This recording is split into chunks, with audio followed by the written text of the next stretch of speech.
When a 47-second video hit the internet at 9:14 on a quiet Tuesday evening, nobody was ready for what they were about to see.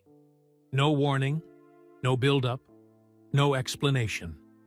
Just a phone pointed sideways at a man sitting alone in a wooden chair in a small, warmly lit room. A man the whole world thought they knew completely. A man who had won 6 championships, played through pain that would have stopped anyone else, and stood in front of every camera on the planet for 40 years without ever once losing his composure. That man was Michael Jordan. And in this video, he is not composed. His hands come up and cover his mouth, his shoulders shake, his eyes press shut. And then he reaches out. This man who has never needed anyone to hold him up, and holds on to his daughter like she is the only steady thing in the room. 30 million people watched it before midnight. By morning, the whole world was asking the same question. What did she do to him? Here is what most people do not know. This moment did not come from nowhere. It was not an accident. It was not a surprise that simply happened. It was built quietly, carefully, stubbornly, by a young woman who found something in a dusty storage room after her grandmother passed away. Something small, something in a shoebox, something that had been waiting in the dark for 26 years with 3 words written on the side in blue marker.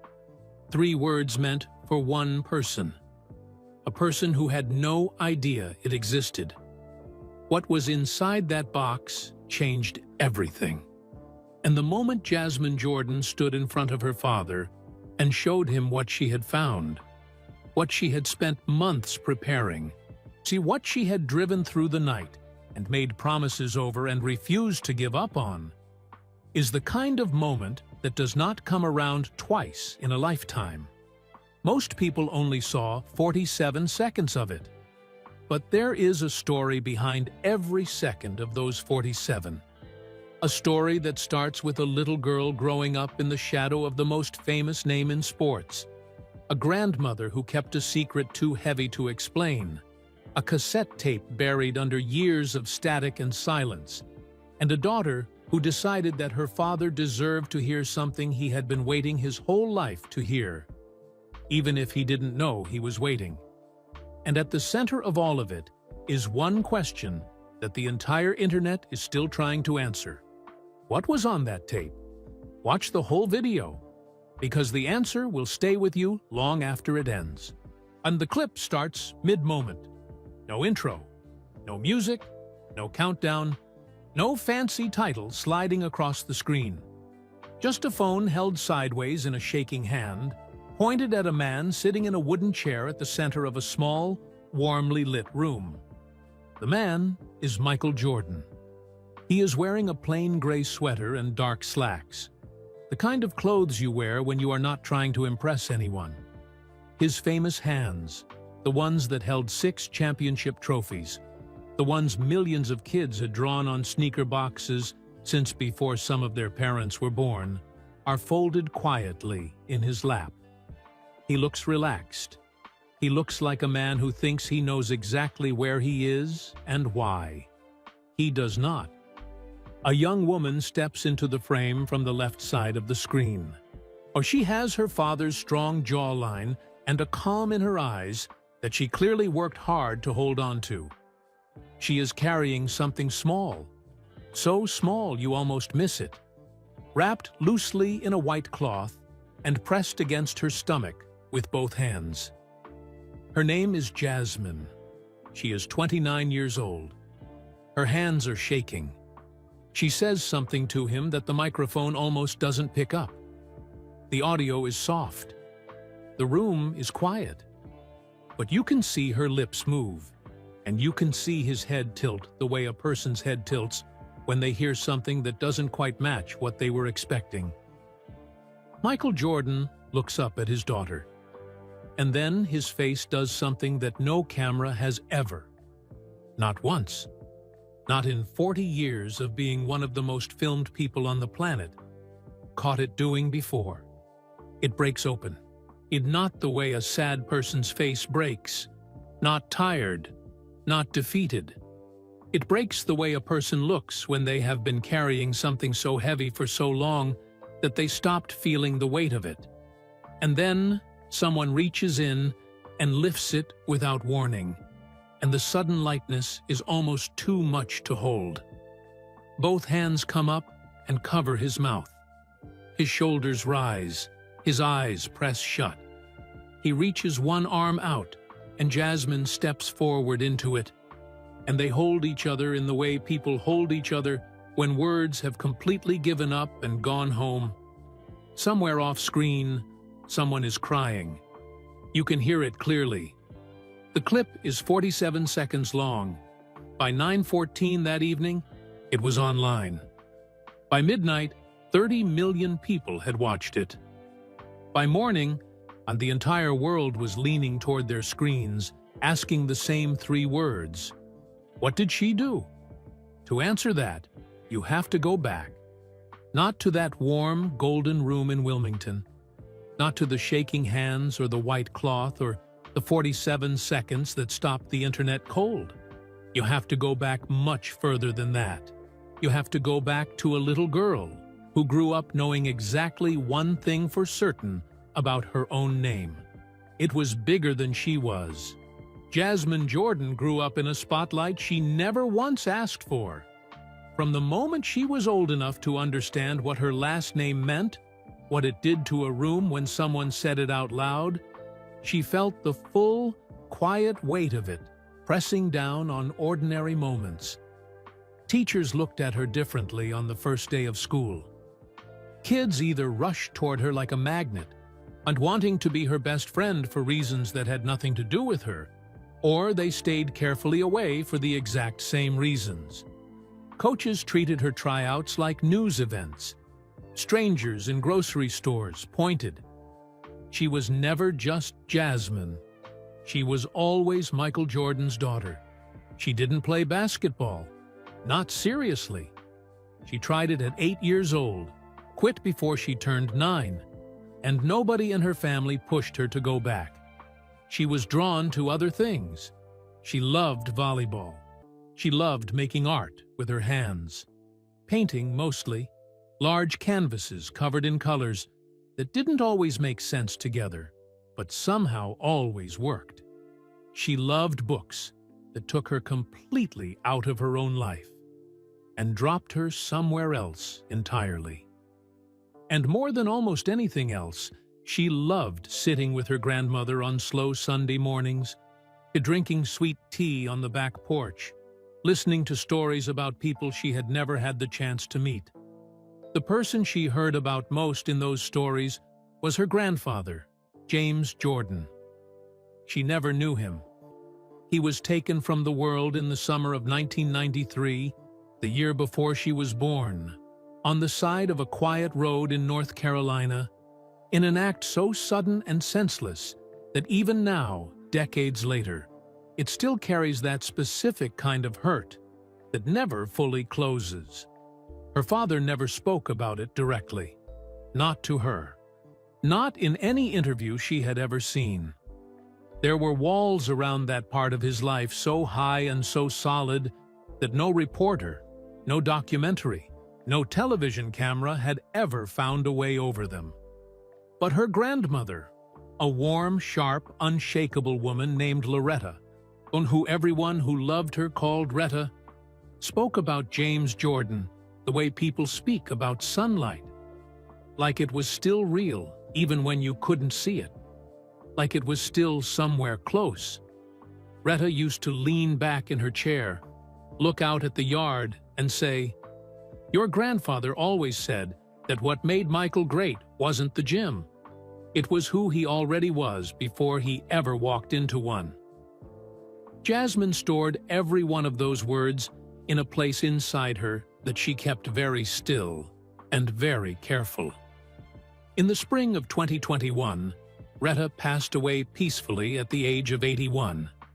3 days after the funeral, while helping clear out a small storage room at the back of Retta's house in Wilmington, Jasmine found a box. It was not large. It was roughly the size of a shoebox, brown cardboard, soft at the corners from age, and with one edge stained a faint watermark where moisture had touched it years ago and moved on. A strip of packing tape across the top had gone brittle and yellow. It had not been opened in a very long time. Written on the side panel, in blue marker, in handwriting she did not immediately recognize, were 3 words. For Michael, keep. Jasmine sat down on the dusty floor of that storage room with the box across her knees and did not move for a long time. She did not open it that day. She was not ready. But she knew, in the deep, certain way that some moments announce themselves before you fully understand them, that whatever was waiting inside that box was not going to leave her life the way she had found it. She was right. But knowing that didn't make her open it any faster. The box sat on her kitchen counter for 3 full days. She walked past it every morning when she made her coffee.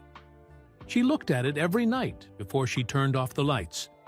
She touched the edge of it once, just the corner with 2 fingers, and then pulled her hand back like it had its own kind of heat. It wasn't fear exactly. It was something closer to respect. The feeling you get when you are standing outside a door that you know, once opened, cannot be closed again. On the 3rd night, at a few minutes past 2 in the morning, when the apartment was completely quiet and the city outside her window had finally settled down to a low hum, Jasmine Jordan sat down at her kitchen table, pulled the box in front of her, and carefully peeled back the brittle yellow tape. She lifted the lid. Inside, nested in a thin plastic bag sealed with a rubber band that had gone stiff with age, it was a small handheld cassette recorder. Black, roughly the size of a thick paperback novel. The kind of device that had been completely ordinary in the late 1980s and early 1990s and had since become something you only found in thrift stores or the back shelves of people who never threw anything away. A silver button on the side was labeled Play. The battery compartment on the back was empty and waiting. Beneath the recorder, sitting flat against the bottom of the box, was a single cassette tape in a cracked plastic case. The crack ran diagonally across the front like a thin scar. Inside the case, behind the small clear window, was a paper insert. The handwriting on it was the same blue marker she had seen on the outside of the box. 4 words. Michael, I'm proud of you. Jasmine read those 4 words until they stopped looking like words, and until they became shapes on paper, until the shapes became something that sat in the center of her chest and pressed. She knew the handwriting now. It had taken her a moment, but she knew it. There was a birthday card framed on the wall of her grandmother's hallway. She had walked past it 100 times over the years without truly stopping to look. And the handwriting on that card matched the handwriting on this insert exactly. It was her grandfather's hand. It was James Jordan's handwriting. She set the insert down very carefully on the kitchen table. Then she picked up the recorder and turned it over and looked at the empty battery compartment for a long moment. Her mind was moving fast and slow at the same time, the way it does when something enormous is happening and your body hasn't fully caught up to it yet. She grabbed her keys. At 20 minutes past 2 in the morning, Jasmine drove to an all-night gas station 4 blocks from her apartment and bought 2 packs of AA batteries from a teenager behind the counter who did not look up from his phone once during the entire transaction. She drove back. She parked. She sat in her car in the parking garage for a moment with the batteries in her lap, breathing slowly and deliberately, the way you breathe before something you cannot undo. Then she went back upstairs. She loaded the batteries into the recorder with steady hands. She lifted the cassette from its cracked case and held it up to the kitchen light for a moment, studying it as if she could see through the dark ribbon of tape coiled inside and read what was waiting there. Then she slid it into the recorder, clicked it closed. She pressed the small silver button. Static. A long, rushing wall of hiss that filled the quiet kitchen and made her stomach tighten. Then silence. A breath of it, just long enough to make her wonder. Then a voice. It was warm and unhurried and completely at ease with itself, the way some voices are when they belong to a person who has nothing left to prove to anyone. It was the voice of a man who believed he had all the time in the world because he did not yet know that he didn't. It was a voice Jasmine had never heard before in her life, and somehow, immediately, it felt like coming home. She listened without moving. By the time the tape reached its end and the recorder clicked off into silence, Jasmine was no longer sitting in her chair. She was on the kitchen floor, her back against the cabinet, her knees pulled up to her chest, her face wet, her breathing slow and unsteady. She did not remember sliding down. She was staring at a spot on the tile in front of her that she was not really seeing. Because what she had just heard was not simply a message. It was a recording James Jordan had made for his son. Weeks, she would later confirm, with help she hadn't yet found, before he was killed. A private message meant for Michael at some future moment that James himself had planned to choose. A message that had been separated from its intended destination by grief and time. And a grandmother who had carried it quietly, alone, for 26 years, rather than risk breaking her son open at the wrong moment. Michael had never heard it. He did not know it existed. No, Jasmine sat on the kitchen floor until the sky outside her window turned from black to deep blue to the first pale gray of morning. Then she stood up. She washed her face. She made coffee. She sat back down at the table and looked at the recorder for a long time. The tape was damaged, badly, in places. There were stretches buried under static so thick she could barely hear what was beneath them. Some of what her grandfather had said was still locked inside that hiss, unreachable without help. She did not know how to give it herself. She needed someone. She just didn't know yet who that someone was. But she was going to find them. That much she was certain about before her first cup of coffee was finished. She was not going to let static and age and 26 years of a storage room be the reason her father never heard his father's voice. She was not built that way. Whatever it took, however long it took, she was going to find the right person, and she was going to do it quietly, carefully, and completely on her own terms. No press, no announcements, no one who would turn this into a headline before it had a chance to be a moment. She started asking questions in the only way she trusted, slowly, through people she knew personally, one conversation at a time. A music producer friend in Atlanta who had spent years working with vintage recordings. A college professor who specialized in audio history and preservation. A sound engineer she had met briefly at a charity fundraiser 2 years earlier and whose card she had kept in the small dish on her dresser without ever quite knowing why. She described what she had without revealing whose it was. An old cassette. Oh, she told them. Personal recording. Early 90s. Significant static damage in several sections. She needed someone who could recover voices from damaged tape. Not a corporation, not a studio with a marketing department. Someone human and careful and trustworthy with something fragile. Each conversation was different. Each person thought for a while. Some offered names that led nowhere.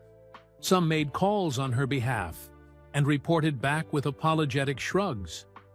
But 3 of them, the producer, the professor, and the sound engineer, each arrived separately at the same name, Cole Briggs. Jasmine typed the name into a search engine and found almost nothing. A small, bare website with a contact form. A single paragraph describing his work in plain, unimpressed language. Audio restoration, personal and historical recordings, to 20-plus years of experience. No photos, no testimonials page, no social media she could find. Just a phone number with a Durham, North Carolina area code and a note at the bottom of the page that read, "Simply, I take limited clients." Email first. She called instead. He picked up on the third ring. His voice was unhurried, quiet in the way that capable people are often quiet, like they have nothing to announce because the work speaks clearly enough on its own. She told him what she had, a personal recording, father to son, early 90s, damage throughout. She still did not tell him whose family it belonged to. She wasn't ready to hand that information to a stranger, no matter how many people had pointed her in his direction. Cole Briggs listened to all of it without interrupting once. When she finished, there was a brief pause. "So how important is it?" he asked. Not rudely, carefully, like the answer was going to determine something real. Jasmine looked at the recorder sitting on her kitchen table across the room. "It's the most important thing I've ever held in my hands," she said. Another pause, shorter this time. "Bring it to me," he said. She drove to Durham the very next morning with the recorder and the cassette wrapped separately in padded envelopes and placed side by side on the passenger seat, like two people she was responsible for delivering safely. She checked on them at every red light. She drove 5 miles under the speed limit the entire way. Cole Briggs opened his apartment door in a faded blue sweatshirt and reading glasses pushed up on his forehead. The apartment behind him was exactly what she had half imagined. Cables running along the baseboards, hard drives stacked on shelving units, equipment she couldn't name covering every flat surface, and almost no furniture to speak of beyond a single worn couch pushed against the far wall as if it had simply surrendered to making room. He invited her in. He cleared a stool for her to sit on. He took the padded envelopes from her with both hands and set them on his workbench under a bright lamp. He examined the cassette for a long time without speaking. He turned it over. He held it up to the light. He studied the tape through the clear window of the case with the focused, unhurried attention of a man who had spent decades learning to see what other people had stopped looking for. Yes, then he set it down and looked at her over the top of his reading glasses. "Some of this is gone," he said. "I want you to hear that clearly before we go any further. Some sections have degraded past the point of recovery. That's just the truth. And I'd rather tell you now." Jasmine nodded. Her hands were still in her lap. "But—" He picked up the cassette again and held it to the light one more time, tilting it slightly. "There's a lot here that isn't gone. I can feel it even through the damage." He set it back down. "There's a voice in here that wants to come through." He told her it would take 6 to 8 weeks. It took 11. And every single Friday of those 11 weeks, without missing once, Jasmine called him. He always answered. The calls were never long. Cole was not a man who used extra words when fewer would do. But each Friday he gave her something. A small update, a quiet piece of progress, a report from the other side of the static. Cleared a passage in the middle section. Working through a rough stretch near the end. Found something in the opening you're going to want to hear clearly. Each update was brief.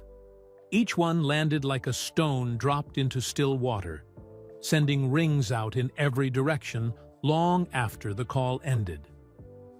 One Friday in the 9th week, Cole told her he had uncovered a section she needed to prepare herself for.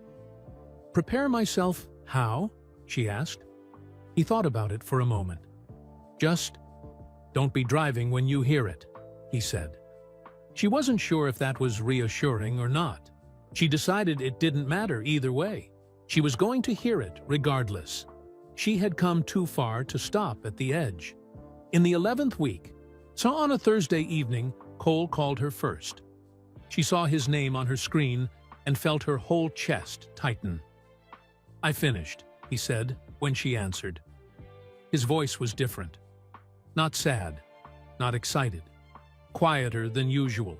The way a place gets quiet after something significant has just moved through it. "Cole," she said carefully, "are you okay?"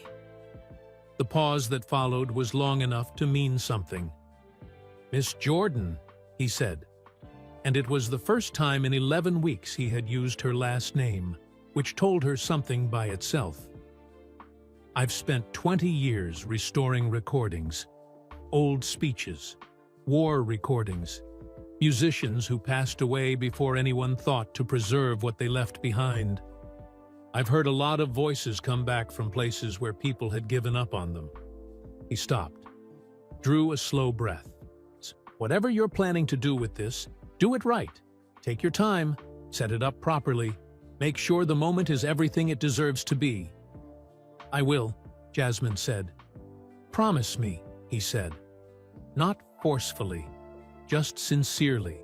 The way a person asks for a promise when the thing they care about has moved beyond professional and become personal without them planning for it. "I promise," she said. She meant it completely. She hung up the phone and sat very still for a long time. Then she called Priya. Priya Nair had been Jasmine's closest friend since their second year of college, when they had ended up as unlikely partners on a class project, and discovered within 48 hours that they were the same kind of person in almost every way that mattered. Priya was organized in the way that certain rare people are organized. Not rigidly, not obsessively, but with a natural, flowing precision that made impossible things look simple once she decided to put her hands on them. She also had a quality that Jasmine valued above nearly everything else in another person. She could keep a secret, like it was oxygen. Like releasing it would cost her something she couldn't afford to lose. Jasmine told her everything. Priya listened to the whole story without interrupting. The box, the storage room, the 3 in the morning gas station run, Cole Briggs and his apartment full of cables, the 11 weeks of Friday phone calls. She listened all the way to the end. When Jasmine finally stopped talking, there was a brief silence. "Okay," Priya said quietly. The word carried the full weight of someone who understood exactly what was being asked of them. I need it to be small," Jasmine said. "Intimate. Just the people who loved him. No outside cameras, no press, no circus. Just the moment, exactly as it should be, with nothing in the way of it."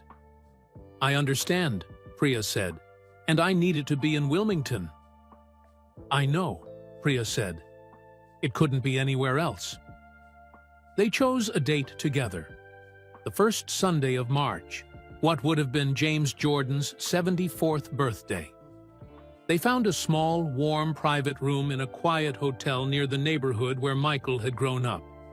Not a ballroom, not a stage. Wooden chairs, standing lamps. Nothing that would distract from a voice coming out of a small speaker and landing, for the very first time, in the ears it had always been meant for. There was only one problem left: on getting Michael Jordan into that room without him knowing what was waiting inside it. For that, Jasmine needed one more person. His name was Terrence Okafor, and he had worked alongside Michael Jordan for nearly 15 years in the quiet, steady, largely invisible way that truly loyal people work. Not seeking credit, not needing recognition, simply present and reliable, and always exactly where he was supposed to be. He was the kind of man who remembered everything and announced nothing.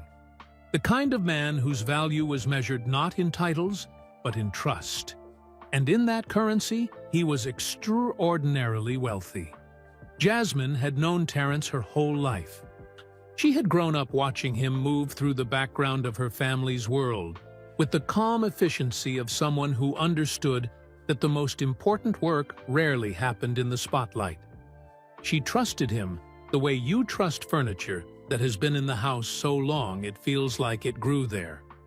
She drove to his office on a Tuesday afternoon and closed the door behind her. She laid out the entire plan from beginning to end without leaving anything out. The box, the tape, Cole Briggs, the room in Wilmington, the date. She told him every piece of it, the same way she had told Priya. Straight across, no softening, no dramatic pauses. Just the truth, laid flat on the table between them.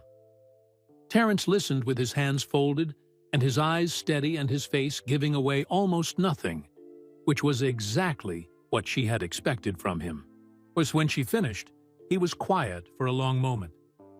"He's going to need a minute," he said finally. "I know," Jasmine said. "I mean a real minute," Terrence said. "Not a public minute, not a composed minute. A real one, where nobody is watching him manage himself." "That's exactly what this is going to be," she said. "That's the whole point." He nodded slowly, the way a person nods when they are not just agreeing, but also absorbing, making room inside themselves for the weight of something. "What do I tell him?" Terrence asked. "Tell him it's a small family dinner," she said. "A birthday remembrance for his father. We've done those before. It won't seem unusual. Tell him it's just family. Keep it simple. The simpler, the better." Terrence looked at her carefully. You know that when we walk through that door and he understands what's actually happening, the first thing he's going to do is look at me." "I know," Jasmine said, "and I'm going to have to be okay with that." "You're going to have to be okay with that," she agreed. There was no apology in her voice, but there was warmth. She understood exactly what she was asking him to carry. Terrence was quiet again for a moment. Then the corners of his mouth moved. Not quite a smile, but close. "All right," he said simply. "I'll get him there." With that settled, the plan was complete in all its parts. Priya handled the venue, the chairs, the lighting, the logistics of gathering the right people in the right place, without any of it leaking into the wrong ears. She coordinated with quiet precision, sending messages carefully, choosing words that revealed only what each person absolutely needed to know and nothing beyond it. The guest list was small and deliberate. Michael's brothers, his children, a handful of men who were now in their 70s and 80s, men who had grown up on the same Wilmington streets as James Jordan, who had shot pool with him and worked alongside him and sat at his table on Sunday afternoons, men who would understand what they were witnessing the moment it began without needing a single word of explanation. And Dana Whitfield. Dana was 63 years old, recently retired after a long career in journalism, and had known the Jordan family since Michael was still in college. She was not sentimental in the way that made people unreliable. She was sentimental in the quiet, durable way that made people deeply trustworthy. Jasmine had chosen her for one specific reason beyond the decades of trust. Dana had a stillness about her in important moments. She did not fidget. She did not react loudly. When something profound was happening around her, Dana Whitfield went calm and present and completely focused, which made her exactly the right person to stand at the back of a room with a phone and capture something true without disturbing it. Dana's instructions were simple. One phone. No flash. Stay near the back wall. Do not move toward the moment. Let the moment come to the camera on its own terms. And whatever you feel while it is happening, feel it quietly, and keep the phone steady.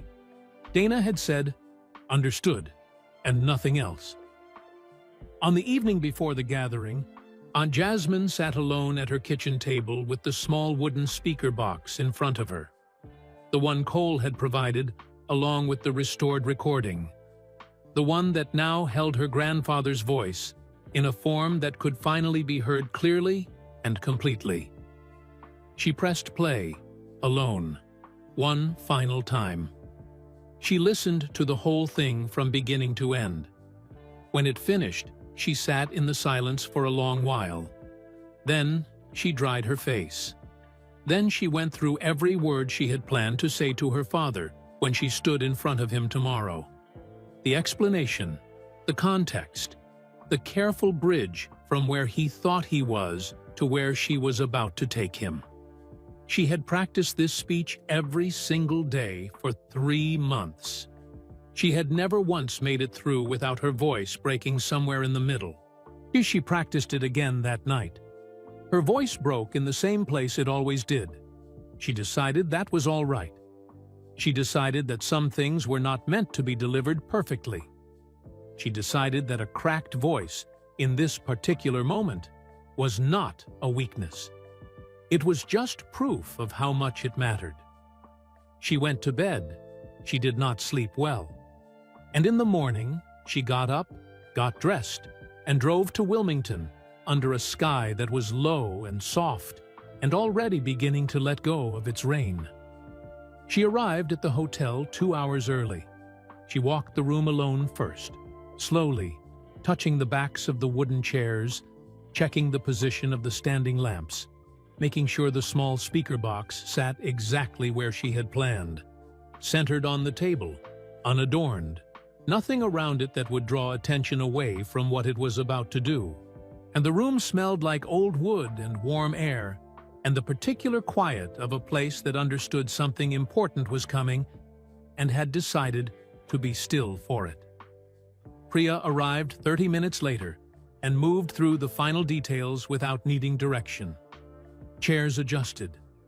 Lighting softened. A small side table set with water and glasses for the older guests who would need something to hold. She and Jasmine did not talk much while they worked. There wasn't much left to say. Everything that could be prepared had been prepared. What came next belonged to something neither of them could arrange. Guests arrived in the early evening, while the rain outside settled into a steady, gentle rhythm against the windows. The older men, the ones who had known James Jordan when he was young and alive and full of plans, came in slowly, not with the careful movements of people in their late 70s and early 80s who carry entire decades inside them. They embraced Jasmine with the warmth of people who understood more about what this evening was than they had been told. One of them, a broad-shouldered man named Earl, who had grown up 3 houses down from the Jordan family, held Jasmine's hands in both of his and looked at her for a long moment without saying anything. Then he nodded once and found his seat. Dana Whitfield arrived last, before Michael, and positioned herself quietly near the back wall without being asked. She checked her phone once, battery full, storage clear, camera ready, and then put it in her pocket and waited. At 7:45, Terrence texted Jasmine a single word: "Coming." The room settled. Conversations softened and then stopped. Everyone found their chair. The rain tapped quietly against the glass. The warm light from the standing lamps made the room feel held, like cupped hands. The door opened. Michael Jordan walked in wearing his gray sweater and dark slacks, his eyes moving comfortably around the room, landing on familiar faces, warming immediately. He smiled. He laughed at something his brother said before he had even fully crossed the threshold. He moved through the room the way he had always moved, with a natural ease that had nothing to do with arrogance and everything to do with a man who was genuinely glad to be among the people he loved. He did not yet see what was different about tonight. He made his way to Jasmine and folded her into a hug. "Hey, baby," he said against the top of her head. His voice was loose and warm and completely unguarded. "Hey, Dad," she said. She stepped back and looked at him. And here, in this precise moment, Something shifted behind her eyes that he caught but didn't yet understand. It was not worry. It was not sadness. It was the look of a person standing at the edge of something enormous, grounded and ready, and absolutely certain of what they are about to do. "I need you to sit down," she said. He tilted his head slightly, looked at her for just a beat longer than he would have otherwise. Then, without question, without pushback, reading something in her face that told him this was not a request to take lightly, he turned and sat in the wooden chair at the center of the room. The room was completely silent now. Even the rain seemed to soften. At the back wall, Dana Whitfield slowly, carefully raised her phone, and Jasmine stood before her father and began to speak. She told him about the box in Retta's storage room. She told him about the blue marker handwriting on the side. She told him about the 3 words, "For Michael, keep." She told him about the cracked cassette case and the paper insert and the 4 words written in his father's hand that she had read until they stopped looking like words and became something that lived in her chest instead. She told him about Cole Briggs, about the Durham apartment full of cables, about 11 weeks and every Friday, and a phone call at the end that came on a Thursday instead and sounded different from all the ones before it. Michael Jordan sat completely still through all of it. His hands were in his lap. His eyes did not leave her face. He was not breathing the way a relaxed person breathes. And he was breathing the way an athlete breathes right before everything changes. Measured, deliberate, as if the body already knows something the mind is still catching up to. Jasmine reached down to the table beside her and unwrapped the white cloth carefully, the way you unwrap something you have carried a long distance and delivered without dropping. She held up the recorder. She held up the cassette in its cracked case. Then she lifted the small paper insert and turned it so that her father could read the 4 words written in blue marker in a hand he had known his entire life. "Michael, I'm proud of you." The sound Michael Jordan made was not a word. It was the sound of something giving way. Jasmine set the insert down. Her hands were trembling, but her voice held. "He recorded this for you," she said. "You have never heard it. Nobody has except Cole and me." She paused. "I'm going to play it now, Dad, if that's okay." The room waited. Michael looked at his daughter for a long, full moment that seemed to carry the weight of everything. Every year, every loss, everything that had never been said, because the person meant to say it had been taken too soon. Then he nodded. Jasmine pressed play. The first sound was static, a low, rushing wall of hiss that filled the warm room and made several people shift quietly in their chairs. It lasted only a few seconds, but in those few seconds, the air in the room changed, thickened, became something you could almost feel against your skin, the way air changes in the moment before lightning finds the ground.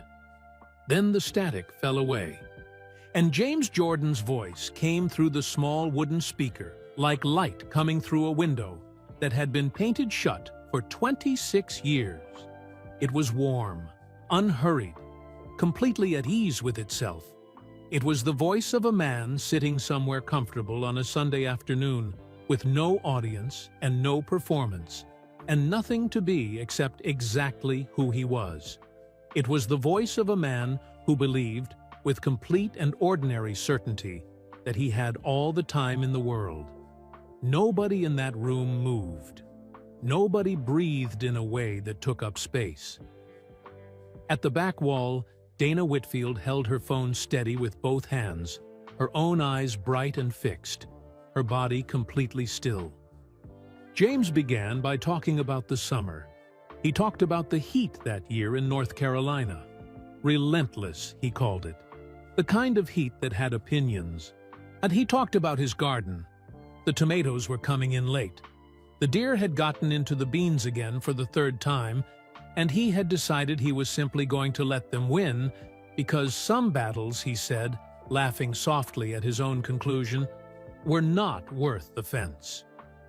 It was the laugh of a man at peace with the small absurdities of an ordinary life, and it moved through the room like something physical. Several of the older men along the edges of the room closed their eyes when they heard it. Earl, the broad-shouldered man who had grown up 3 houses down, pressed his fist slowly against his mouth. Then James Jordan's voice shifted. Not in tone. It stayed warm, stayed easy, but in direction. Like a river that has been moving through open country, and now turns deliberately toward the place it was always going. I've been thinking about you a lot lately, he said. About where you started and where you are now. And I don't think I've ever told you clearly enough. Not in a way that really landed. How much of what you've become is what we always knew was in you. A brief pause. I don't mean the basketball. I want to be specific about that. I don't mean the championships or the trophies or any of what the world sees when it looks at you. I mean the way you get up. Every single time. I mean the way you refuse, absolutely refuse, to let things be small when you can feel that they could be great. That didn't come from a gym, son. That didn't come from any court or any coach. That came from somewhere inside you that was always there, long before any of it. I just tried my best not to stand in the way of it. In the chair at the center of the room, Michael Jordan's hands slowly unfolded in his lap. He did not seem to notice. I know I wasn't always easy, James continued. I know I pushed hard sometimes, harder than maybe made sense from the outside. I hope you know, and I should have said this out loud more than I did. I hope you know that every single time I pushed, it was because I could already see what you were. I could see it when you were 8 years old standing in the yard. I could see it before you ever picked up a basketball. I could see it in the way you looked at things that were hard. You looked at hard things the way most people look at open doors. One hand came up slowly and covered Michael's mouth. His shoulders rose. I am proud of you every day, James said.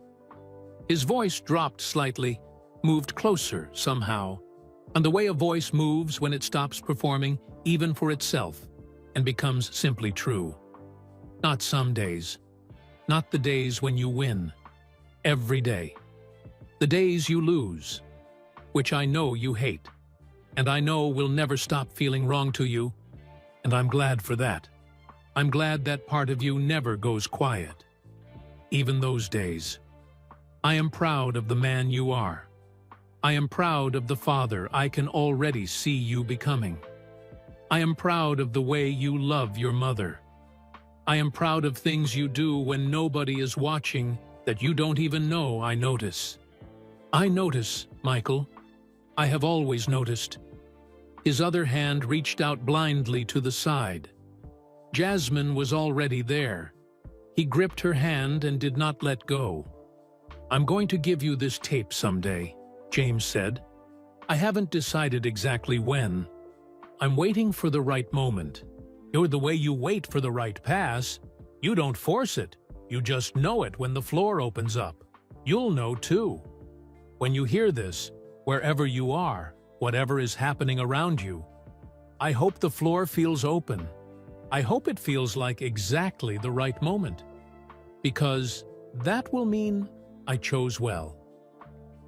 A small silence. The rain outside pressed softly against the window. Then James Jordan drew a slow, steady breath. The breath of a man about to say the thing he sat down to say. The thing that all the tomatoes and the deer and the garden and the summer had been quietly circling. And he said it in a voice so level and certain and full that it had no edges and no shadows, and needed nothing added to it. Michael, I am proud of you. I have always been proud of you. That does not change. Not ever. Not in this life. And I don't believe in the next one either. A beat. I love you, son. Click. The recording ended. The static returned for just a moment, that same low rush, and then the small speaker went completely silent. The room stayed that way. Nobody spoke. Nobody moved. The rain outside had softened to almost nothing, as if it too had been listening and had decided out of respect to quiet itself down. Michael Jordan sat with his face in both hands and his daughter's hand gripped in one of them, his shoulders moving in the slow, uneven rhythm of a person crying in the way that people cry when they are not trying to stop themselves and are not ashamed and have simply run out of reasons to hold back. Jasmine stood beside him with her free hand resting on his shoulder, her own face wet, and her eyes open and calm and full of something that looked very much like relief, like a person who has carried something precious across a very long distance and has finally, carefully set it down exactly where it was always supposed to go. After a while, nobody in that room could have said how long. Michael lifted his head. His face was open in a way that no camera had ever found it before. Red around the eyes. Wet. And underneath all of that, underneath everything the last several minutes had moved through him, there was something else. Something settled. Something that looked, to the people in that room who loved him and had known him longest, like a man who has just been handed back a piece of himself he did not know he was missing. He looked at Jasmine. He tried to speak. The first attempt produced no sound at all. The second, he managed one sentence. 4 words spoken quietly, just for her, in a voice made rough and real by everything that had just moved through it. Dana Whitfield, standing at the back wall with her phone still raised, heard the 4 words clearly.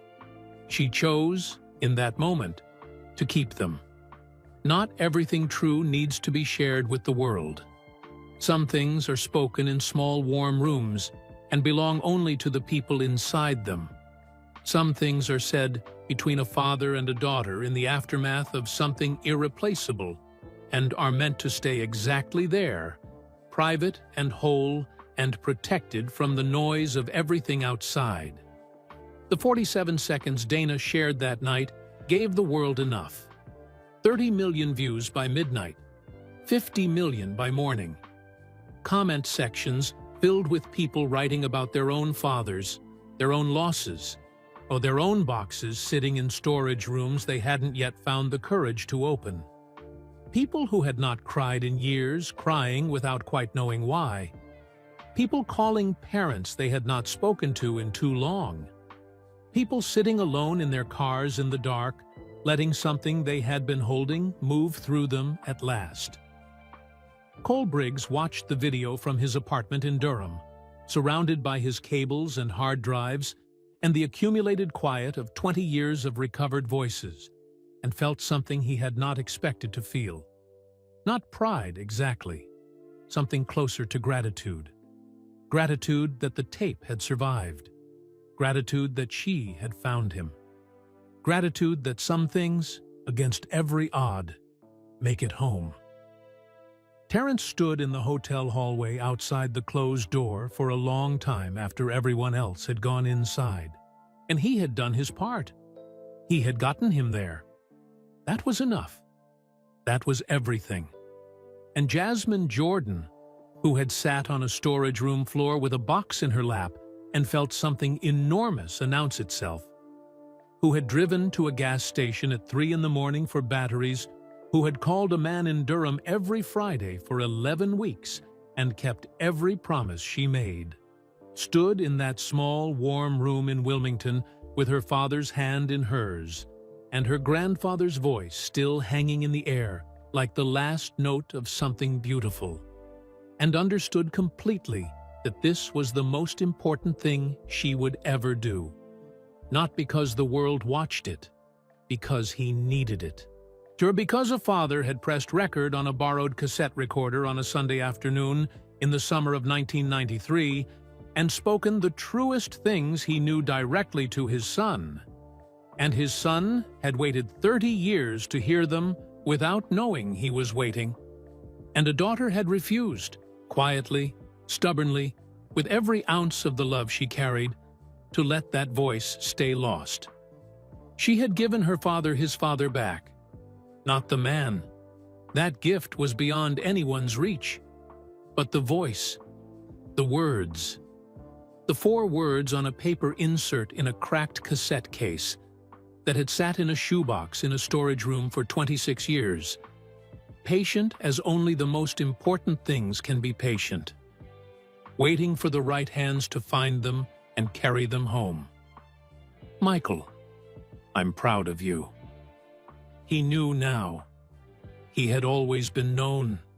Before you go, drop a comment right now and tell me where you are watching this from. I want to know. Whether you are reading this from a small town or a big city, from across the ocean or right down the street, this story was made for you. And I want to hear from you. And if this story moved you, if it made you think about your own father, your own family, your own box sitting somewhere waiting to be opened, hit that like button right now. Not for the numbers, but because every time you do, this story travels a little further and lands in front of someone who might need it today. We are building something here that is bigger than any one video. We are building a community that believes in the power of real human moments, the kind that cut through all the noise and remind us what actually matters. But if that is the kind of place you want to be, subscribe to this channel and join us. There is so much more coming that you do not want to miss. And finally, see that video appearing on your screen right now? Click it. Because if this story stayed with you, that one will too. Thank you for being here. Thank you for watching all the way to the end. That tells me everything I need to know about the kind of person you are. Now, go call someone you love.